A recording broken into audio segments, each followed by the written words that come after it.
Ce n'est pas souvent qu'il y a un avertissement pour te dire que l'épisode va être vraiment crade avant qu'il commence.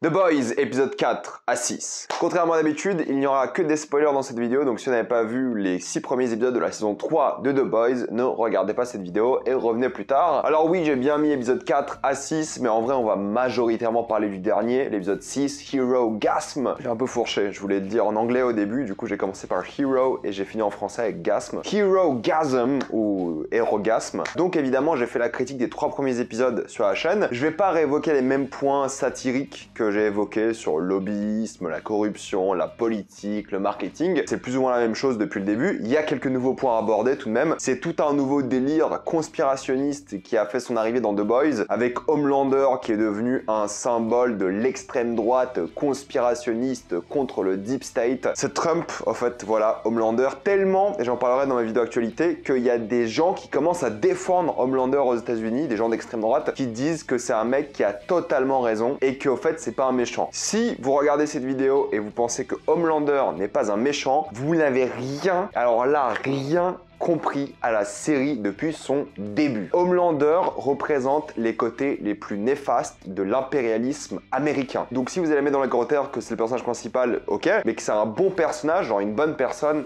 niet. Impossible. Donc il y a ce côté-là qui est vachement plus présent, le fait de vouloir s'opposer aux médias parce qu'ils ne disent pas la vérité, des fake news et tout, qui est vachement représenté par ce personnage-là, qui représente maintenant l'extrême droite américaine, pas que américaine, soyons honnêtes, et il parle beaucoup de pureté, donc il y a encore cette thématique du nazisme qui revient souvent. Oui, c'est un personnage détestable, on en reparle après. Mais c'est vrai qu'en termes de mise en scène, il s'éclate toujours, je trouve, The Boys. On l'a beaucoup vu dans les premiers épisodes, mais là, encore une fois, ils ont un moment comédie musicale qui est assez drôle. Ils se font super plaisir avec la violence, les effets spéciaux, c'est toujours kiffant, surtout dans cet épisode 6. Et en plus de ça, c'est super drôle à chaque fois. Il y a un caméo de Seth Rogen, encore une fois, qui est hilarant. Ils se foutent de la gueule des artistes qui avaient chanté Imagine durant la pandémie. C'était trop drôle, ça aussi. Il y a des dialogues qui sont aberrants. Tu sais pas si tu dois rire ou pleurer. C'est un truc de fou, cette série. Je l'aime beaucoup. Et cette saison 3, pour l'instant, pour moi, est une véritable masterclass. Mais c'est vrai que ce qui m'a surpris durant cet épisode, ce sont les acteurs. Je trouvais Jensen Ackles particulièrement touchant, mine de rien. Anthony Starr, il y a rien à dire. Ça reste le meilleur acteur de la série. Et chaque épisode me rappelle à quel point ce psychopathe est bien écrit. Mais ce qui m'a surpris, c'est le jeu d'acteur de Erin Moriarty et de Laz Alonso, qui représente donc Starlight et MM, qui a été vraiment convaincant. Et ceux qui font équipe dans cet épisode, je les ai trouvés vraiment bons et vraiment surprenants. Et étonnamment, Ashley Colby Minifi, qui aussi a eu une petite scène dans cet épisode-là où je me dis, ok, on aura une scène d'elle qui va vraiment péter un câble à partir d'un moment. J'étais aussi super étonné qu'ils aient tué Supersonic aussi vite. Je m'attendais à une sorte de triangle amoureux, ou comme je l'avais appelé durant ma critique, de pentagone amoureux. Mais au fait, pas du tout. Il s'est fait démolir tout de suite. C'était surprenant, j'ai bien aimé, je m'attendais pas du tout à ça. Mais si on parle d'Ashley, c'est vrai qu'elle est PDG par intérim, entre guillemets, parce que c'est pas elle la vraie PDG. Et elle est de plus en plus poussée à bout. On voit qu'elle commence un peu à prendre des médicaments. On verra si elle va péter un câble. Mais moi, je pense qu'Ashley, à la fin de la saison, je sais pas s'il va garder sa tête. Mais honnêtement, j'aime beaucoup son évolution, à quel point elle veut gérer les choses, mais elle n'y arrive pas. Et elle commence à faire une vraie crise. Et avant la fin de la saison, elle va péter un câble, c'est évident. Moi, c'est l'intrigue de Frenchie que je trouve pas horrible, mais c'est celle qui m'intéresse le moins. Il y a l'histoire avec son passé, avec la mafia russe, mais surtout l'histoire avec Kimiko qui elle a perdu ses pouvoirs et essaie d'avoir une vie normale. Mais c'est l'intrigue, à chaque fois que je la regarde, je la trouve un peu mignonne, un peu sympathique, mais c'est pas l'intrigue qui m'intéresse. Quand Kimiko va sauver les prostituées, c'est vraiment cool, parce qu'en fait ces prostituées pensent que c'est un monstre, elle est vachement vexée par ça. Du coup quand elle perd ses pouvoirs, elle est d'un certain côté soulagée et ça lui fait du bien. Mais c'est vraiment la relation qui m'intéresse le moins et c'est les scènes qui m'intéressent le moins dans la série. Quand je les regarde, j'ai vraiment envie de passer à autre chose assez rapidement. Nadia va, je pense, beaucoup nous surprendre dans la série, même s'il est pas mal en retrait en ce moment. Je pense qu'elle va bien intervenir avant la fin et elle va être surprenante. J'aimerais juste savoir, est-ce qu'elle peut tuer, elle, quelqu'un comme Homelander? Est-ce qu'elle a la capacité? Parce qu'on l'a vu dans cet épisode que les lasers, entre les gens qui possèdent les lasers, bah ça leur fait un peu mal, mais pas vraiment. Est-ce qu'elle, elle peut exploser la tête de quelqu'un d'un sup? Je ne sais pas et j'aimerais bien voir si c'est possible. Mais je pense qu'elle aussi va beaucoup nous surprendre avant la fin et elle aussi va peut-être exploser ou exploser des gens. Butcher, j'aime beaucoup encore ce personnage parce que là, il a vraiment presque perdu son code moral. Il prend du Compound V, il s'entend super bien avec Yui qui lui aussi prend du compound V et qui est addict. Et il y a une sorte d'opposition qui se forme avec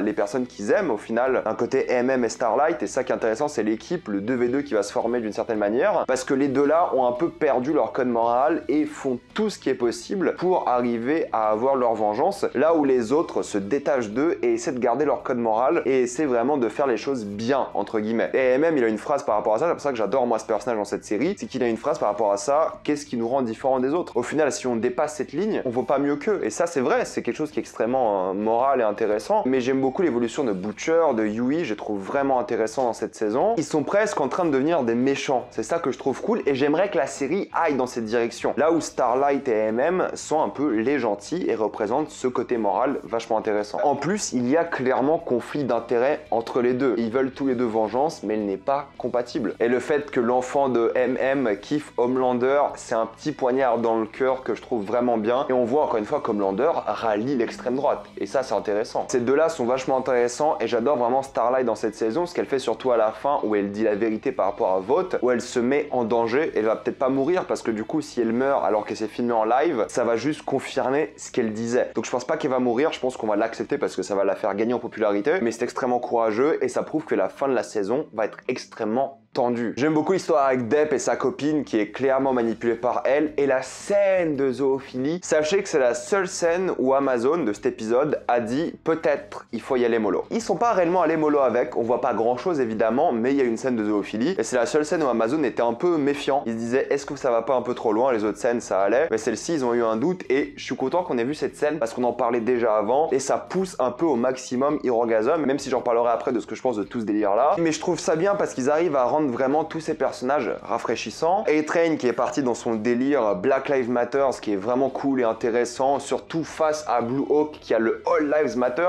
Encore une fois, l'extrême droite soutient Blue Hawk. Sur Reddit, ils ont dit oui, au fait, c'est pas un mauvais personnage, il a de bons arguments. Les gens, la série se moque clairement l'extrême droite pour le coup. Elle se moque d'ailleurs d'un peu tout le monde, mais là pour le coup Blue Hawk, si vous pensez que c'est une bonne personne, Blue Hawk, vous avez tort aussi. Voilà, c'est la vérité. Vous n'avez pas compris la série, tout simplement. Le but c'est de se moquer de lui. Et quand A-Train utilise enfin ses pouvoirs pour le tuer, c'est extrêmement satisfaisant, vraiment. Et j'ai bien aimé qu'il s'excuse et Yui est surpris par ça, tellement qu'il le frappe. Et c'est cool qu'A-Train veuille changer sa vie et qu'il ait le droit un peu à une rédemption. Moi je pense que A-Train, avant la fin de cette saison, il aura un sacrifice pour vraiment conclure sa rédemption. Il va s'allier pour affronter le méchant de la série. C'est Queen Maeve qui est très peu présente, on l'a juste vu pour une scène de cul au final. C'est dommage parce que moi c'est un personnage que j'aime bien, mais c'est vrai qu'ils ont plus trop d'idées avec elle et au fur et à mesure je pense qu'ils vont ou la tuer aussi ou juste plus en parler du tout, mais c'est vrai qu'elle a pas vraiment d'importance dans cette nouvelle saison. C'est Black Noir que je trouve plutôt intéressant, on a eu ce flashback sur comment elle est devenue Black Noir, pourquoi elle parle plus et des choses comme ça, mais c'est surtout les implications par rapport à Soldier Boy. Moi ce que j'adorais c'est qu'il panique en fait. Quand il entend le retour de Soldier Boy, il panique parce qu'il sait qu'il va venir le chercher. Et t'apprends dans cet épisode-là que c'est lui qui a trahi Soldier Boy et que tout le monde est étonné, les spectateurs de HUD, mais je pense Soldier Boy aussi, et surtout Homelander. Il est étonné qu'il ait fui et j'adore ce moment parce que tout le monde commence à se décomposer à l'arrivée de Soldier Boy. Je veux dire, c'était la première fois de la série, je crois, qu'on voit Homelander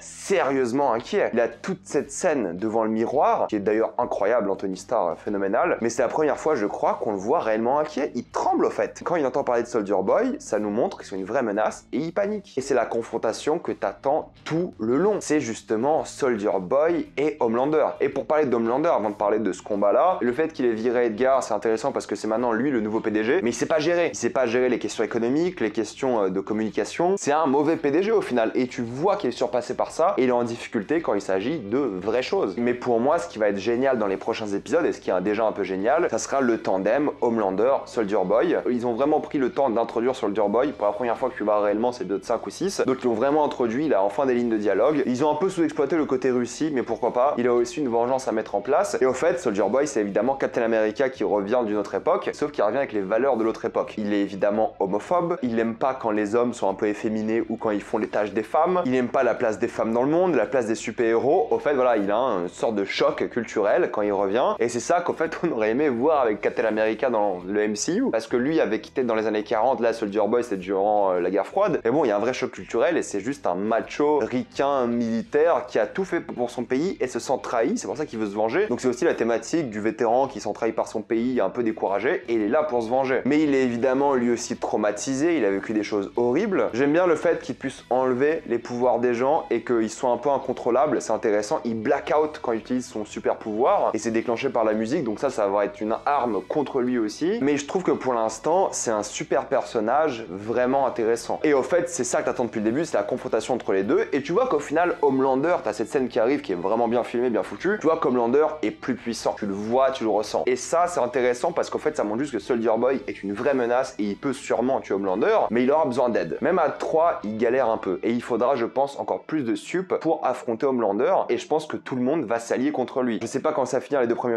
épisodes, mais j'ai adoré les implications, j'ai adoré ce premier combat. Il était vraiment stressant. Et au fait, d'un certain côté, j'ai envie qu'Homelander meure, mais je ne peux pas imaginer la série sans lui. Pour moi, la série sans lui, c'est pas possible. Donc, il va sûrement survivre. C'est lui le cœur de la série, au fait, de toute façon. Donc, c'est ça qui est fort, c'est qu'en tant que spectateur, ce que la série a réussi à faire, c'est à te dire que ce mec doit mourir, mais tu ne veux pas qu'il meure parce que c'est juste le personnage le plus intéressant. Donc ça, c'est la vraie réussite de la série et ils l'ont vraiment bien montré dans cet épisode-là où il se passe énormément de choses, comme je vous ai raconté. Ils auraient peut-être dû aller un peu plus loin avec le Herogasm, il y a quelques moments un peu loufoques, mais je pense qu'ils auraient dû s'amuser encore plus avec. Ils auraient dû en montrer un peu plus de cette orgie. Alors oui, et même se prend une dose de jouissance. Ils ont fait quand même pas mal de hype sur cet épisode. J'étais pas déçu parce que les éléments narratifs étaient là et c'était un vrai bon épisode, mais juste, je pense qu'ils auraient dû montrer, c'est con, hein, mais plus de cul dans le sens où c'était le moment de s'amuser un peu avec ce concept-là et de pousser les limites de la télévision. C'est un épisode mémorable, ça c'est évident, mais c'est juste qu'en fait, ils ont fait toute une hype sur cette orgie, ce Herogasm. En fait, c'est tellement secondaire, c'est juste un contexte. Et je pense qu'ils auraient pu s'amuser encore plus avec, ils auraient pu avoir plus de fun, ils auraient dû se faire plaisir un peu plus. J'ai juste qu'il y avait moyen d'intégrer un peu mieux les personnages dans cette pièce, et je trouve au final les décors un peu chiants. Voilà, c'est une grosse villa, limite ils auraient dû faire ça sur une île, genre abandonnée, un truc vraiment isolé, quelque chose comme ça, qui est un peu plus de piquant pour cet événement-là. Là, on dirait pas un vrai événement, c'est un peu caché et tout, alors oui, c'est le but, mais c'est que j'aurais aimé que ce soit un peu plus iconisé. Là, ça l'est pas vraiment. C'est plus l'épisode en soi qui est iconique, parce que là, il y a des confrontations, c'est super bien fait, il y a beaucoup de drame et c'est une rupture dans la série, mais t'as quand même une gigantesque orgie de super-héros, il y avait moyen de s'amuser encore plus avec, ça aurait pu être beaucoup plus drôle. Enfin bref, c'est pas une grosse critique, c'est un petit détail, mais moi ce que je retiens de cet épisode là, c'est que les 2 derniers épisodes vont être incroyables, la tension est folle, cette saison 3 est pour l'instant exceptionnelle, et on sait enfin que Homelander peut mourir. Et ça, la tension que tu vas avoir, parce que tu seras limite du côté d'Homelander, parce que t'as juste envie qu'il survive pour la suite, c'est dingue. Et ce qu'ils ont réussi à faire là, c'est assez fou. Et les 2 prochains épisodes, je sais pas si je ferai la critique du 7 et du 8 ou les 2 en même temps, mais évidemment qu'on en parlera dès les prochaines semaines. Je vais m'arrêter là, mettez-moi dans les commentaires ce que vous avez pensé de cet épisode, l'avez-vous adoré ou détesté? Je pense que c'est peut-être le meilleur épisode de la série à voir, mais il est vraiment exceptionnel, il est très dense en termes d'intrigue, il y a beaucoup de choses qui se passent, il est vraiment, vraiment bien. Pour moi, il est vraiment de qualité. Mettez-moi tout ça dans les commentaires. Comme d'habitude, pensez à vous abonner à la chaîne pour plus de vidéos. Mettez un j'aime, ça aide beaucoup la chaîne. Suivez-moi sur tous les réseaux et moi je vous dis à la prochaine fois. Salut à tous.